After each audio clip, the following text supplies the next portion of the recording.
So Clipboard community, I'm here at the Alpha Summit, Point 3, sponsored by Point 3 Basketball. And I've got two of their elite trainers here with me, Coach Tion and Coach TJ. We're going to have a little discussion about basketball and points of rub for these guys. For me as a youth coach, it's about my biggest thing is about getting kids to not fear failing. I want to give them that opportunity and that leash to go expand themselves and try things that maybe they wouldn't. So that's one of my big deals. But like Tion, you're just telling me that AAU out in the Bay Area where you're from is kind of one thing. But introduce yourselves. Let's do that first. Introduce yourselves, where you're from, and we'll go from there. I'm Coach Tion with Triple Threat Academy. I'm in the Bay Area, California. I've been doing this for about, 6 years now. Cool. Coach TJ. I'm the owner and founder of Nothing But Net Basketball. I'm actually located out of Conway, Arkansas, and I've been doing skill development training for right around 10 years now. Awesome. So let's just dive into AAU. Tion, you're telling me about the AAU a little earlier. Tell me, just get us started off with your love of AAU basketball. So I love and I hate AAU. Unfortunately, basketball has become a business and not in the business of developing kids. So in the Bay Area, the AAU program is kind of watered down. And what I mean by watered down is meaning that kids are playing more games than being taught how to play the game. Right now, I think the basketball community is lacking skill development. Kids are not being taught the correct way to play basketball. Instead, they're taught how to play games. Games are good and all, but if we're not teaching and helping these kids grow, what are we really doing with basketball? So my main focus is not to bash AAU, because AAU does have great components about it, getting kids exposure, because a lot of kids don't have exposure. But at the same time, are we getting these kids better, or are we getting ourselves better? Right. TJ, would you like to add? It's funny that we talking about this. I have a blog, and I wrote a blog similar to this topic, trying to find ways to help select an AAU team. Mm-hmm. And one thing that I want parents and players to understand is just because your team is playing during the summer, that doesn't actually make them an AAU team. There are a lot of teams that travel and do different things, but unless you're an actual member of the AAU organization and you're playing in AAU certified events, you're just a summer team playing in different tournaments and organizations, different leagues, and that's all fine. But like Coach Tion was saying, so many kids are playing 5, 6, 7 games over a 3-day period, and then they go to practice on Tuesday. They practice for another 2 hours, and hour and 45 minutes a day to scrimmaging. They go to practice again on Thursday, and then Saturday and Sunday they're back to playing again. So you're really reinforcing bad habits. Mm-hmm. So I think what we got to do is we got to start holding each other accountable. Making sure that coaches and parents and the players are educated on what they need to be doing and how they can improve their game. Because it's a wonderful game, but you got to learn how to do things the correct way. And I feel like the earlier that the kids can learn how to do certain things, the better we'll be in the long run. No, definitely. So kind of what I'm hearing is AAU practices and AAU ball, they're focused more on the game rather than – I think it gets back to practice. I'm not an AAU coach. I coach 5, 6, 7-year-olds, 11 and 12-year-olds. So I'm big on, but we only get one practice a week in one game. So it's really hard to get in there. Go ahead. Well, okay. For one thing, I wanted to say, and I know Coach Tion will probably agree with me on this. We're not bashing every AAU team. Right. No. But our point is, if you're looking at, if you got to have balance. Right. Like I do a lot of individuals, but at the same time I tell the kids, you got to get some groups. You got to be able to get with other kids, get the competition, see where you stack up against other players, things of that nature. So not every AAU organization is doing a terrible job. There are some really good AAU organizations out there. But there are a lot of summer and travel teams that are playing a lot on the weekends, mm-hmm. and they're not really taking the time to develop their players. I know that they're limited with practice. They may get 3 to 4 hours of practice a week, but if you dedicate some of that time to skill development and you encourage the parents to find somebody to develop their kids, it'll help a lot more in the long run. So in the game plan, and this may go, I'm a firm believer in not running set plays. Because with the kids that I'm coaching, and maybe this is part of it, if you're at practice and you're worried about those set plays, are you really teaching the kid to play the game? And you're spending all your time, you don't have that individual. So, what do you think about set plays? So my basis with skill development and my training, I want my kids to be able to think. I don't want any drill players. I don't want any robots, because there are going to be situations in basketball where a play breaks down. There's going to be things that you can't assume. So in that nature, what does a kid do? Do they get stuck? Do they get frustrated? Or do they like, okay, I know how to get out of this situation because I've been teaching, I've been reinforcing that, hey, I know how to think. In a lot of programs, systems are good, but at the same time, are you making a player or are you making a robot? Are you making a piece? Everybody's not cookie cutter. So with the set stuff, it's great because, yes, in crunch time, you need to run a set and get a basket. But like I say, plays break down. When they break down, what is your kid going to do? And if kids can't think on their own, it's going to be tough. That kid's going to struggle. He's going to be unhappy. And with unhappy kids, they lose confidence. And a kid that doesn't have confidence, ultimately, they want to give up basketball or give up whatever sport they're playing. And my thing with training, and I don't see a lot of kids getting there's drill coaches. I've seen it all over. Just roll out cones. Hey, do this drill. I'm a fan of repetition, but at the same time, a cone can't move, a cone can't think. So if my kid can think in a situation, in any given situation, I think that kid has learned how to, you know what, I can overcome this. Okay, I failed at it, but I'm getting better at it. Right. No, definitely. I think some of the drills that I do with the young kids, it's like I start out simple, but then if they get it or if they start anticipating, then I just change it in mid-flight, You just change it. So they're running out to block a shot, but then they're breaking down and they got to slide one way or the other. And then I point. Well, then they start anticipating the point. So I fake them out, go the other way, or I shot fake, and then I just drive by them just to see what happens, and see what they're doing, so that they have to think the game. But I want them to get to react, get to where they're stop thinking, because honestly, thought clutters your mind and it creates. I'm not going to say problems, but it creates that doubt. Thought can create the doubt. And if you take it away, like when people say they're in the zone and they get asked what they were thinking, what do they say? Exactly, nothing. So right. So you get your kids to that point where you've made them react, made them think, but it's more a reaction through the drills of thinking to begin with, and then they're in that spot. So that's one of the I'm like, I play Carolina's camp offense, which is pass and cut to the basket or pass and screen away. With 5-6-year-olds, they're not allowed to screen, so they rub off each other so that they're learning that part of it. But anyway, so TJ, you were talking about training versus working out, and the difference and what we need kids to learn about. What's the difference between training and working out? Yeah, actually, Coach Tion just actually hit on that when you're talking about drill guys.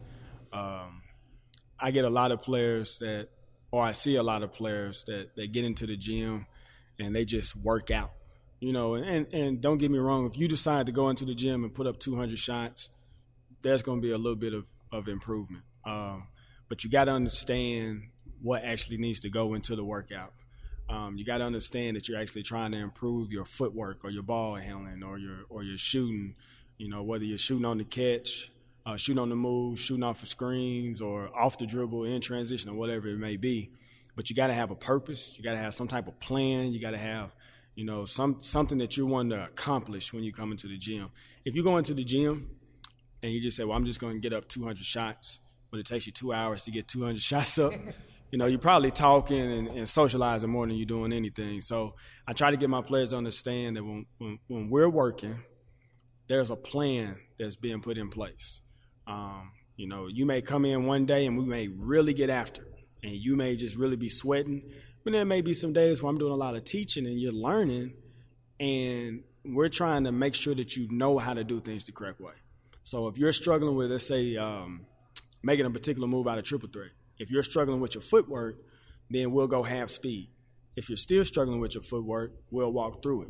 If you're still struggling with it, we'll remove the ball. So once you show me that you can start getting it, then we start going a little faster. Then we move into going full speed. And then at that point, we can come in, I can say, all right, give me an inside pivot into a jab step for a pull-up jump shot, and boom, you can do it. And now I can expect you to go full speed. So we can kind of transition more into, I guess you'd say, more of a workout, but we're still training. But some players they're just working out. No, I completely agree.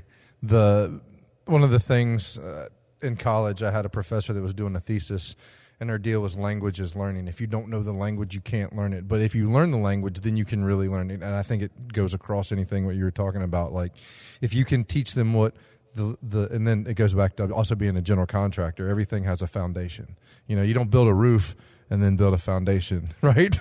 You got to have a solid structure that is at the bottom of it all. That's the basics that supports the rest of your building. If you want to have a giant palace, you better have a giant foundation. And that's what you guys do is help kids build that foundation. So, you know, foundationally speaking, what is like when you're starting out with a young kid or the kid you get the first time, what's that foundation look like? What are you trying to build? When a young kid come in, normally they don't know what to expect. They're scared, they're afraid, they've never done this before. So the first thing I do is set the environment.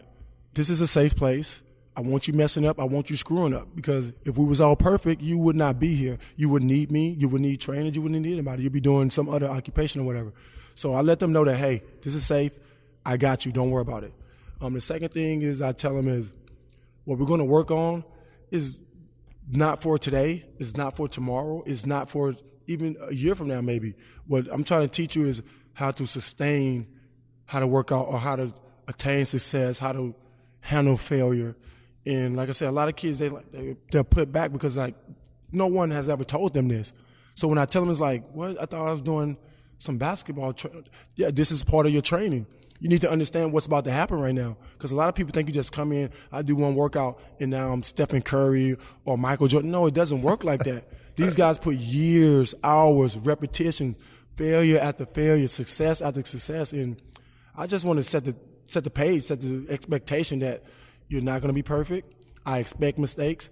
I expect you ask questions when you don't understand things. So my biggest thing with younger kids is to set that expectation for them. Like, you're not going to make your shot. You're going to do silly things. You're going to do that.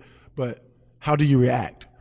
And after that, we get into just the fundamentals, like handling the ball, correct footwork. I think footwork is huge because a lot of kids they travel, they don't know how to jump stop, they don't know how to stop themselves. They're fast, but they don't know how to stop, or they uncoordinated. So, again, it's just the foundational stuff, the fundamentals, just talking to them and keeping them inspired. That's my biggest thing. So most of my kids come in, they're introverts. I don't want to talk to coach. I don't want to look in his eyes. So my thing is, like, if you're a confident person, you'll be a confident basketball player. So once I can remove that shell, take them out that shell, now they're opening it up, now they're laughing, now they're like, okay, I don't care about that mistake. I'm going to go a little bit harder. You know what I mean? So I think just setting that environment where a kid can succeed instead of, no, you need to do this drill right, or you're not going to be a great basketball player. I think that sets us on, like, I have to be perfect, where there's nothing in the world that's perfect. So if I set that environment, I think that's a good foundation for a kid to start. Oh, awesome. Yeah, perfection is a myth. That's what I tell my kids, the ones I coach and the ones that live in my house. I call them all my kids. But what you were saying is right. And I do the same thing in terms of the first practice. Hey guys, you're going to screw up. I want you to screw up. And they get this, the dog head turned. Oh, yeah, you know. Huh? Failure's good. What? Yeah, and we teach them that early on. It doesn't matter what they do. The sky is the limit. If they can go ahead and, all right, I'm going to delve into this, and I might look foolish, but foolishness is that failure. But then that failure leads to successes, and that builds that foundation. So, TJ, is there anything you wanted to add to that? I you hear a lot of times coaches talking about practice makes perfect, but I like to use the saying practice produces habits. And I feel like whatever habits you're producing in practice are going to be carried over into the game. I'm real big on like coach, real big on footwork, real big on ball handling and proper shooting. I feel like that's a really good solid foundation to start with your basketball. I feel like if you can execute your footwork and you can handle the ball, and you don't necessarily have to handle the ball like Steph Curry or Kyrie Irving, those guys, but if you can handle the ball and be serviceable with the basketball, know how to protect it, know how to create space, you know how to pound dribble the ball, be quick with your dribble, and then you have a good shooting form. You have a good foundation to start, right. And then from there you can just build. But I like to use the analogy when we're talking about footwork with my players. It's like driving a car. You know, players have to be able to start and stop, and while they're driving it, they have to be able to control it or be on balance. So, you know, I tell the guys, like, I ask them all the time, would you get in the car with somebody that they didn't know how to start? You know, as soon as they press on the gas, they're like zooming off, you know. and they say, no, I don't want to be. I said, well, it's the same thing. I said, your teammates are not going to want you to handle the ball if you don't know how to start.